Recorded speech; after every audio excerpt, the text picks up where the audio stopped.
tous, aujourd'hui je vous propose de vous donner mon avis sur la trottinette électrique Xiaomi Mi Scooter Pro et Pro 2 et je vous explique pourquoi selon moi c'est un meilleur achat que la Xiaomi M365 ou la Essentiel ou la 1S.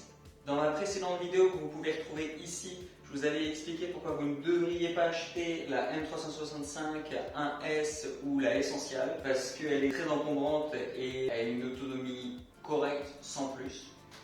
Et aujourd'hui, je vous explique donc les différences avec la Pro, qui est sensiblement la même, un encombrement légèrement supérieur, mais c'est très négligeable. Elle est plus lourde par contre, on approche les 14 kg parce que la batterie est nettement plus conséquente.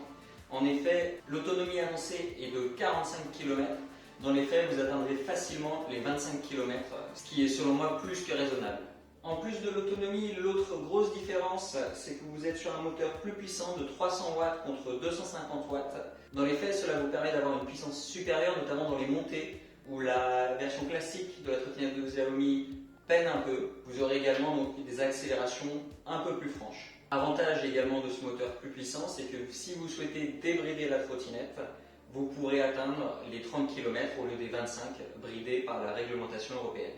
Au niveau des différences esthétiques entre les deux trottinettes, vous avez les réfléchisseurs qui ne sont pas de la même couleur, ainsi que la sonnette. Et enfin, un petit avantage de confort négligeable, la M365 Pro dispose d'un écran couleur qui vous indique notamment la vitesse à laquelle vous roulez, alors que sur la version classique, nous avons juste 3 petites diodes.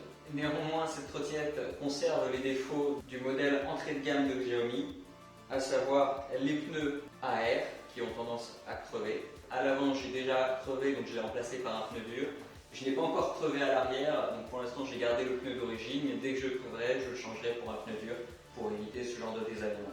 Néanmoins, je trouve que sur ce modèle-ci, l'encombrement conséquent de cette trottinette est nettement compensé par son autonomie importante, ce qui n'est pas le cas pour la version classique. Pour ce qui est de la version Pro 2, elle n'offre aucun avantage particulier, si ce n'est qu'elle est fournie d'office avec un renforcement au niveau du garde-boue, ce qui faisait un des défauts de la trottinette de Xiaomi. Ainsi, annoncé au prix de 500 € pour la Pro, 600 € pour la Pro 2, je vous conseille de prendre la Pro et d'acheter sur AliExpress un petit renforcement pour le garde-boue. Je vous mets un lien en description si vous souhaitez vous le procurer. Bien entendu, si vous trouvez la version Pro 2 normalement annoncée à 600 € à un tarif proche des 500 €, je vous conseille de la prendre. Voilà, c'est tout pour cette vidéo. Donc ce n'est pas selon moi la meilleure trottinette du marché. Néanmoins, si vous cherchez une trottinette avec un bon rapport qualité-prix et surtout que l'autonomie est primordiale pour vous, c'est une bonne trottinette. Je vous mets donc un lien Amazon en description si vous souhaitez vous la procurer. Vous y trouverez également un lien Utip et Tipeee si vous souhaitez me soutenir. N'hésitez pas à liker, partager, vous abonner et également commenter la vidéo. Merci pour votre soutien et à bientôt.